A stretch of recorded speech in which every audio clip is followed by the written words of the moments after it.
முடிவெடுங்க.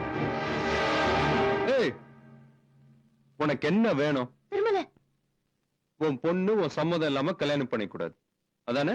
திருமல, அப்பதான் ஒத்துட்டாரு. நீ எப்படி பேசுற? என்னத்த ஒத்துக்கிட்டா? கேட்டானே பாத்தியா? போதுமா, இன்னும் கொஞ்சம் போடட்டுமான்னு. மவன, நீ மட்டும் போட்டிருக்கணும். இது வரைக்கும் நானே பார்க்காத திருமலை நீ பார்த்திருப்ப. நானும் நீ சேர்ந்து வாழ்ந்தா சந்தோஷப்படுறது யாருன்னு நினைக்கிறேன்? அந்த 4 பேர் தான். என் கூட மோத முடியலன்னு அவனுங்களை தூக்கிட்டான். இப்ப அவனுங்க சேர்த்து நாம வாழணுமா? இவ்வளவு கேவலமா நடந்துக்குவேன்னு நான் நினைக்கல. உன் மேல ரொம்ப மரியாதை வச்சிருந்தையா. படிக்காதவன், பணம் இல்லாதவன், தகர குடிசையில இருக்கிறவன், அதனால தானே உன் பொண்ணு கொடுக்க மாட்டேன்ற. படிச்சு நீ மட்டும் இப்ப என்ன அசிங்கமா இல்ல?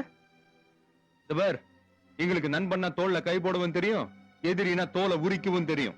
ஒண்டிக்கு ஒண்டி, நேருக்கு நேர். உன்ன மாதிரி முதுகுல குத்துறதுக்குலாம் எங்களுக்கு தெரியாது. எனக்கு மட்டும் இல்ல, என்ன மாதிரி ஏழைங்களுக்கு அது தெரியாது.